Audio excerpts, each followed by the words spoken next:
ब्रह्मपुत्र नदी के पाट को खुद में समेटने वाला भारत के सबसे खूबसूरत राज्यों में से एक है असम, जो पूर्वोत्तर भारत के सतवाहिनी कहे जाने वाले राज्यों की धुरी तक फैली हरियाली, हरे भरे पेड़, विविध वन्य जीव, प्राकृतिक संसाधनों से भरपूर असम में आपका एक बार फिर से स्वागत। मैं आपके सामने पेश करने जा रहे हैं कुछ और अनसुनी बातें जो कि आई एम श्योर आपको काफी पसंद आएंगी। असम के रोमांच भरे जंगल, चाय के बागान, कलकल करती ब्रह्मपुत्र नदी पर्यटकों को अपनी ओर आकर्षित करती है। असम एक ऐसा प्रदेश है जहाँ शांति है, संस्कृति और परंपरा का एक दूसरे से अटूट बंधन है। तिब्बत से बहकर आते विशाल ब्रह्मपुत्र नदी इस राज्य की खूबसूरती को और बढ़ा देती है। अगर हम हिंदू मिथकीय कहानियों पर विश्वास करें तो ब्रह्मपुत्र नदी को नद के तौर पर माना जाता है। हल्की धूप या शाम की ठंडी हवा में अक्सर पर्यटकों को नदी के किनारे सैर करते देखा जा सकता है।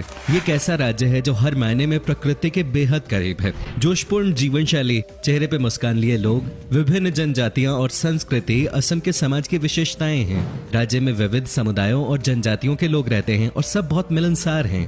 इस भूमि पर कई राजवंशों के महान राजाओं ने राज किया है। मध्यकाल में भारत ने कई हमलों का सामना किया था, ये हम जानते हैं। लेकिन आपको बता दें कि असम पर अंग्रेजों से पहले कभी किसी विदेशी ताकत का राज नहीं रहा। एक और बात जानकर आपको हैरानी होगी कि मुगलों ने 17 बार असम पर हमला किया, लेकिन हर बार असफल रहे। इसमें वीर योद्धा लचित बरफुकन जी का बड़ा योगदान रहा है।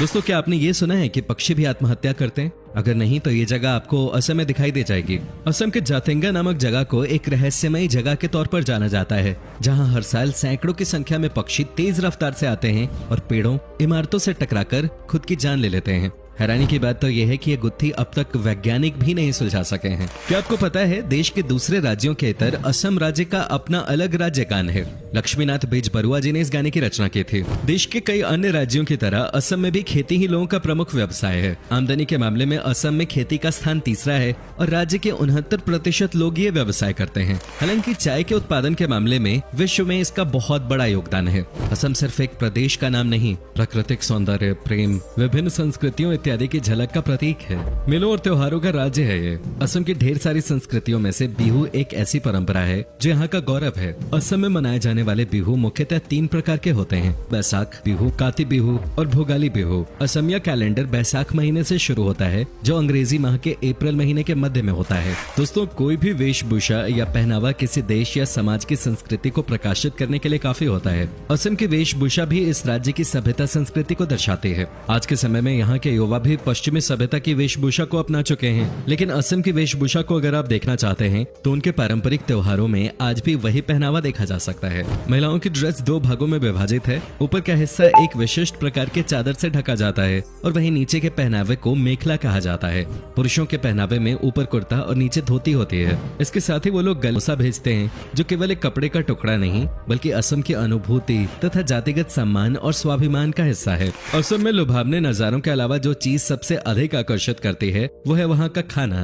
यहाँ के खाने का स्वाद एकदम अलग है, जो आपको पूरे देश में कहीं और नहीं मिलेगा। खासतौर से यहाँ के नॉन-वेज फूड का कोई मुकाबला नहीं। साथ ही यहाँ आपको स्वादिष्ट पोर्क, चिकन, बतख और मटन के कई व्यंजनों का स्वाद चखने को मिलेगा। जब भी असम के विशिष्ट व्यंजनों की बात होती है तो खार का नाम सबसे पहले लिया जाता है, जिसके इस्तेमाल से भोजन का स्वाद बढ़ जाता है। इसके साथ ही असम का एक फेमस फूड है आलू पिटिका, जो शुद्ध शाकाहारी व्यंजन है। रेशम के कीड़ों से बना हुआ व्यंजन भी यहाँ का प्रिय भोजन है। नॉनवेज फूड में एक बहुत ही स्वादिष्ट व्यंजन टेंगा फिश कड़ी है, जिसे बनाते समय औटेंगा, टमाटर, नींबू या किसी भी खट्टी चीज का इस्तेमाल किया जाता है। इसके साथ ही यहाँ त्योहारों के वक्त हर घर में चावल से बने कई तरह के पिट्ठू और लड्डू बनाए जाते हैं। असम में आपको स्ट्रीट फूड की भी अलग अलग वैरायटीज मिल जाएंगी। असम अपने वन्य जीव पर्यटन के लिए भी जाना जाता है। राष्ट्रीय उद्यान और अन्य अभ्यारण्य असम के प्रमुख पर्यटन स्थल हैं। बेहतरीन वन्य जीवन के अलावा असम पर्यटन, मंदिरों और स्मारकों के लिए भी जाना जाता है। चिलचिलाती गर्मी और कड़ाके की ठंड से बचने के लिए असम सबसे बेहतरीन जगह है।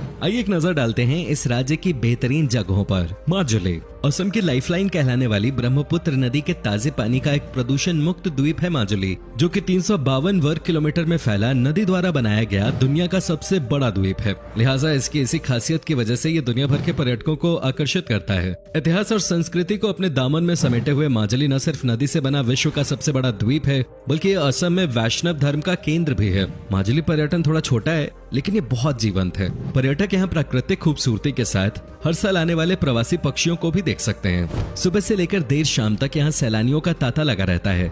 नेचर लवर्स और फोटोग्राफी के शौकीनों के लिए ये एक परफेक्ट जगह है। कामाख्या मंदिर प्रसिद्ध कामाख्या मंदिर घूमे बिना आपकी असम यात्रा अधूरी मानी जाएगी। हिंदू धर्म के अनुसार ये 51 शक्तिपीठों में से एक है और इसकी गिनती सबसे महत्वपूर्ण तीर्थ स्थलों में होती है। असम के सबसे बड़े शहर गुवाहाटी से ये 8 किलोमीटर दूर स्थित है और ये मंदिर एक पहाड़ी पे बना है और इसका तांत्रिक महत्व भी है। मंदिर 2 हिस्सों में बना हुआ है। पहला हिस्सा सबसे बड़ा है और इसमें हर किसी को जाने की इजाजत नहीं है। वहीं दूसरे हिस्से में माता का दर्शन होता है। यहाँ हर साल जून में अंबुबाची मेला आयोजित किया जाता है, जिसे देखने के लिए भक्तों का जमावड़ा लगता है।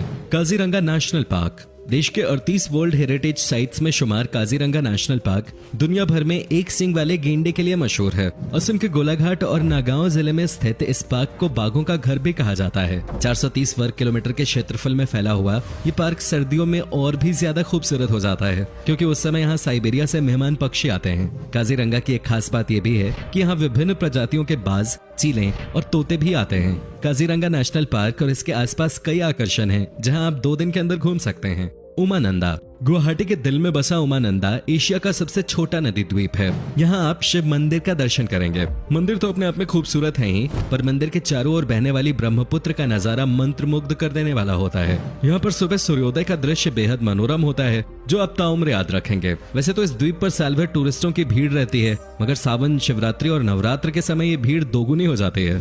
तेजपुर दोस्तों, असम आकर अगर आपने तेजपुर नहीं घूमा तो आपने कुछ नहीं देखा, क्योंकि असम के पर्यटन स्थल के रूप में ये सबसे अधिक फेमस है। गुवाहाटी से लगभग 184 किलोमीटर की दूरी पर स्थित शांत पहाड़ियों, गहरी घाटियों और हरियाली से घिरा तेजपुर शानदार अवकाश के लिए एक आदर्श स्थल है। शहर की भागदौड़ से दूर तेजपुर प्रकृति प्रेमियों से लेकर इतिहास में दिलचस्पी रखने वालों का पसंदीदा स्थल है। यहाँ अनेक बाग बगीचे बने हुए हैं। शिव सागर अपने इतिहास और अपनी संस्कृति के कारण पर्यटकों को आकर्षित करता है। चूंकि ये शहर लंबे समय तक अहोम की राजधानी रहा, इसलिए शिव सागर में महान अहोम शासकों की कई निशानियां देखी जा सकती हैं। ये शहर करीब 100 साल तक अहोम साम्राज्य की राजधानी था, जिससे इसका विशेष ऐतिहासिक महत्व भी है। इसके साथ ही यहाँ ढेरों तेल और चाय के बागान हैं। शिवडोल, तलातल घर, करेंग घर, गरगांव महल आदि शहर के कुछ खास आकर्षणों में से हैं। अगर आप शिव सागर घूम रहे हैं तो रंग घर नामक नाच घर को देखना न भूलें। Manas national park Kaziranga national park के अलावा मानस नेशनल पार्क भी असम का प्रमुख पार्क है, जो कि यूनेस्को धरातल में अपनी जैव विविधता के कारण जगह बना चुका है। मानस देश की पहली बाघ अभयारण्य योजना है और इसे भी अन्य वन्य प्रजातियों के लिए घर माना जाता है। अपनी सुंदरता के लिए जाने जाने वाले इस पार्क को बायोस्फीयर रिजर्व और एलिफेंट रिजर्व भी घोषित किया गया है। अगर आप एक एनिमल लवर हैं तो मानस नेशनल पार्क आपके लिए बहुत अच्छी जगह है। असम के अन्य राष्ट्रीय उद्यानों में पोबितोरा वन्यजीव अभयारण्य, औरंगा राष्ट्रीय उद्यान और नामेरी राष्ट्रीय उद्यान भी प्रमुख हैं। डिब्रूगढ़ जब बात भारत की चाय की होती है तो सबसे पहले जुबान पे नाम आता है असम की चाय का। लेकिन क्या आप जानते हैं कि असम में स्थित डिब्रूगढ़ को भारत के चाय का शहर भी कहा जाता है। शहर भर में कई चाय के बागान हैं जो ब्रिटिश के समय से हैं। डिब्रूगढ़ प्राकृतिक सौंदर्य, परंपरा और संस्कृति का एकदम सही मिश्रण है, जिसकी एक और खूबसूरत ब्रह्मपुत्र नदी गिरती है तो दूसरी ओर शहर के किनारों पर हिमालय की श्रृंखलाएं नीचे की ओर जाते हुए दिखाई देती हैं। असम के सबसे शानदार शहरों में से एक होने के नाते डिब्रूगढ़ में शांति, सुंदरता, इतिहास के रंग और अत्यधिक हरियाली की चाहत रखने वाले पर्यटकों के लिए कई चीजें हैं। डिगबोई तिनसुकिया जिले में स्थित डिगबोई में 19वीं शताब्दी में कच्चे तेल का जन्म हुआ था, जिसे ऑयल सिटी के नाम से भी जाना जाता है। ये जगह इतिहास की किताबों में विशेष महत्व रखती है, क्योंकि यहाँ पे डिगबोई युद्ध कब्रिस्तान बसा है। ये जगह आपको द्वितीय विश्व युद्ध की याद दिला देगी। इसके अलावा प्रकृति प्रेमियों को डिगबोई में समृद्ध वनस्पति और जीव भी देखने को मिलेंगे। इसके अलावा यहाँ का गोल्फ कोर्स भी काफी मशहूर है। असम सिर्फ घूमने के लिहाज से ही नहीं बल्कि शॉपिंग करने के लिए भी काफी अच्छी जगह है। यहाँ के स्थानीय बाजारों में आपको कई खास चीजें मिल जाएंगी, चाहे वो कपड़ा हो, ज्वेलरी हो, स्थानीय डिजाइन वाले खास आइटम्स हो या फिर बर्तन, कई प्रकार की चाय। यहाँ आपको वो सब कुछ मिलेगा जो आपको चाहिए। अगर आप रोमांच से प्यार करते हैं तो असम ऐसी जगह है जहाँ आप कभी बोर हो ही नहीं सकते। असम पर्यटन कई प्रकार की साहसिक गतिविधियों जैसे रिवर क्रूज, रिवर राफ्टिंग, पर्वतारोहण, ट्रेकिंग और माउंटेन बाइकिंग जैसी चीजों का घर है। यहाँ कई प्रकार के गोल्फ कोर्सेज भी स्थित हैं, जहां आप अपने हुनर को परख सकते हैं और इस शाही खेल का लुत्फ उठा सकते हैं। दोस्तों, कैसा लगा आपको असम से जुड़ी इतनी बढ़िया बढ़िया चीजों के बारे में जानकर? क्या आपने कभी सैर की है इस खूबसूरत राज्य की? हमें जरूर बताएं। और अगर